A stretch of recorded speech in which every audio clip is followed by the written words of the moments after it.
Hey guys, today I'm going to be reviewing the TV series The Great.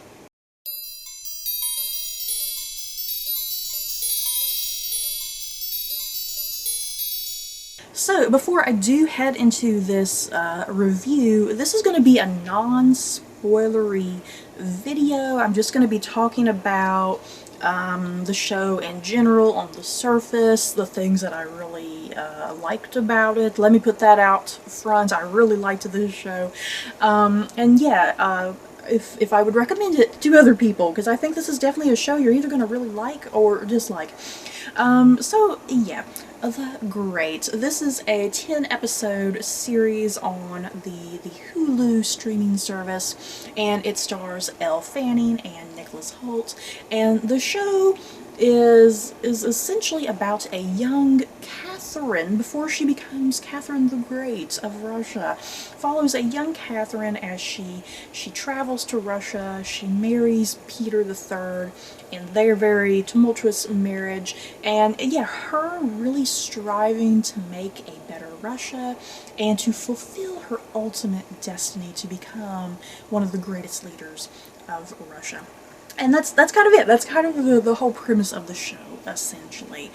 And also, the writer of this show, is Tony McNamara, and he also wrote The Favourite starring Emma Stone and Rachel Weisz and Olivia Colman.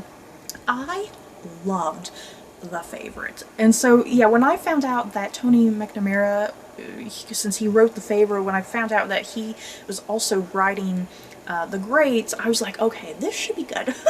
You know, I was like, this should be good. I think I kind of have an idea of what this show is going to be like, just kind of from how The Favourite was. So, yeah. If you liked The Favourite, I think you're definitely going to like The Great on some level, I suppose. So, the big important thing about this show, it is historical fiction. It does take place in like the mid-1700s. They never give you a specific date. But yeah, some of the quick research I was kind of doing, because Catherine does some of the stuff kind of going on in the story, I kind of was figuring that the plot had to have taken place maybe about 1762, somewhere in there. But yeah, the show never gives you an actual date. But yeah, one of the most important things you need to know about this show, even though it is historical fiction and there is a degree of, you know, going into it knowing that liberties are going to be taken, the thing is, the show lets you know when the little opening title pops up, you know, saying The Great, and then there's a little asterisk, and then underneath it says, an occasionally true story. This show is letting you know right off the bat that this is not a historically accurate show by any means. Like it says, it's an occasionally true story. There are elements of truth in there, you know, there's kernels of truth somewhere in there. But yeah, for the most part, this show is just being very fun. You know, this show is trying to be light and fun more than anything. It's supposed to be a satire. So yeah, if you're the type of person and you're just a stickler for truth when it comes to historical fiction, this show is definitely not for you. You definitely need to wipe everything you know about Catherine the Great. You need to wipe all that from your memory, essentially. Because this show definitely takes huge dramatic liberties with certain things. And I didn't have a problem with that. You know, I definitely did not have a problem with that. And I think it helps that the show, they downright acknowledge, hey, we're taking liberties and we don't give a damn. So you're going to watch this and you're going to enjoy it. So that's kind of the attitude you need to take with this show. You know, you just need to have fun with it, and you just need to acknowledge there's practically no truth to what's going on. You know, there's a little bit of truth scattered in there amongst all the silliness, but for the most part, you just gotta go with it and go with the story they're trying to tell, because it's about Catherine and her journey trying to make a better Russia, trying to get past her naivety, and yeah, fulfill her destiny that she feels is rightfully hers and whatnot. And like I said, this show, it's very silly and absurd and over the top, but I think it does a good job of towing the line between the humor and when it needs to kind of step back a bit and be a little bit more serious. The show is primarily a comedy more than anything. You definitely need to know that it is primarily a comedy, and the more serious moments are definitely kind of more lingering in the background, and an episode might have a few minutes of some seriousness or whatnot. But yeah, the seriousness is not the primary thing of this show. It's definitely the comedy. But I do think the show does a good job of balancing that.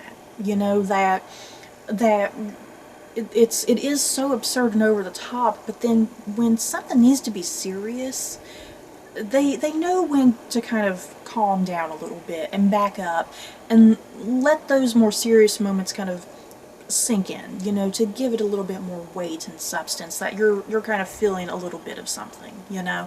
And another thing you need to know about this show, since it is a comedy, it is very vulgar, you guys, and you're either gonna love that or you're not. It just depends on you, kind of your personality, what you appreciate as humor. The show is very vulgar with the language. The F word is practically every line of dialogue for the most part. There's so much innuendo, a lot of sex jokes, and the thing is, it's very weird.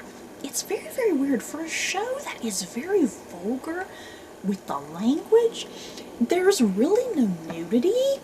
And it's such a strange thing, you guys. When I finished the show, it kind of occurred to me, I was like, you know what, there was hardly any nudity in this show. Because whenever there is some instances of nudity, it's usually like the back of somebody and like maybe their behind, you know, their butt, their butt area. But yeah, you don't ever really see like a woman's chest. I think you might see a woman's chest maybe twice in the whole series, but it's kind of more from a distance, and the camera does not linger on the chest or anything. And yeah, I don't think there's even any male nudity, like the frontal areas.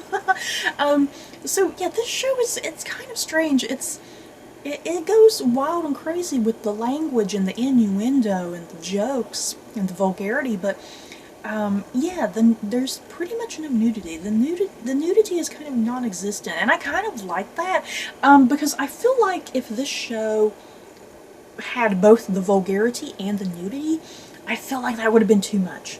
You know what I mean? I think it would have been just way too much. It would have been way too extreme, and it would have been, I think, distracting. So I really appreciate that. I do appreciate that. I'd much rather have the vulgarity over extreme amounts of nudity, you know what I mean? So yeah, just be warned. If you're a good church-going person, if you're a good church-going Christian or whatever, you might want to steer clear of this show, because the language is a bit insane. But yeah, if you're fine with vulgarity and it doesn't bother you, definitely pick this up and watch it, because it's a good time. And overall, I feel like this show is just a really beautiful show. Since it is a comedy, it does allow for just a certain amount of vibrancy. The clothing is very vibrant and beautiful and colorful.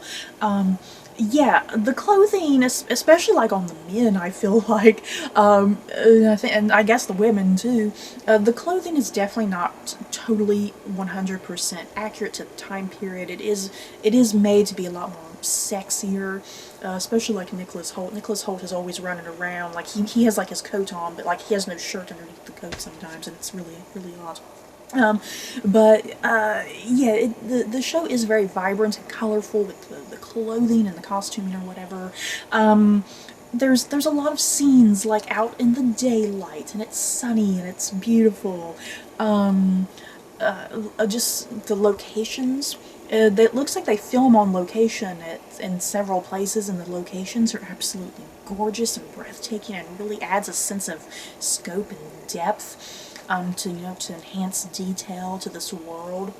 And it's just a very beautiful show overall.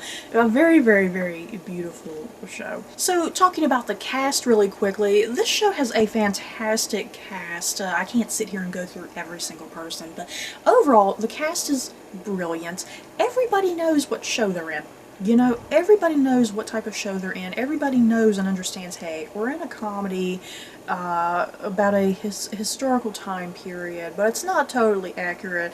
We're rolling with it. You know, everybody knows exactly what this show is. They go into it head first. You can tell they're all having an extreme amount of fun. And yeah, just talking about the two leads, Elle Fanning playing the future Catherine the Great. Catherine starts this show, she's very young and naive. She has these grand naive ideas about what marriage is going to be like to her husband. And yeah, only to be disappointed. You know, only to be disappointed once she kind of finds out the real Peter. This whole series is about Catherine kind of maturing, and learning to let go of her naivety and whatnot, and learn to just go straight forward with her ideas and whatnot. So it's a show about her. She knows deep down she has some sort of destiny, you know. Even though she is born a German, it's constantly thrown back in her face. You're not a Russian, you're a German. It's constantly thrown in her face, but she's always constantly shouting back, but I am Russian deep down. I am a Russian now that I'm here. And she feels like a Russian, she wants to be a Russian. And she wants to make Russia better, she wants to make it more progressive. And she feels like this is her ultimate destiny. You know, that's kind of this whole show is like, I have a purpose and I want to achieve it and no one's going to stop me.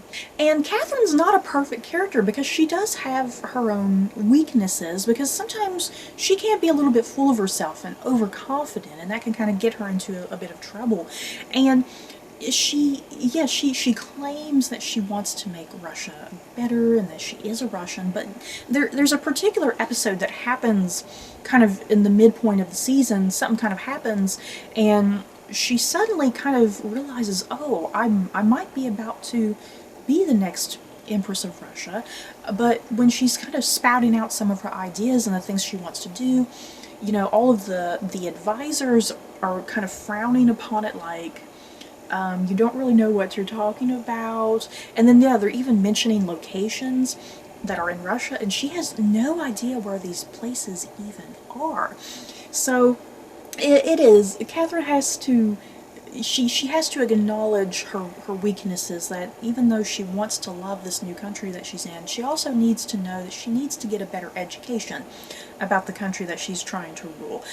She needs to understand the people better, she needs to understand the culture better, she needs to understand the government better, essentially.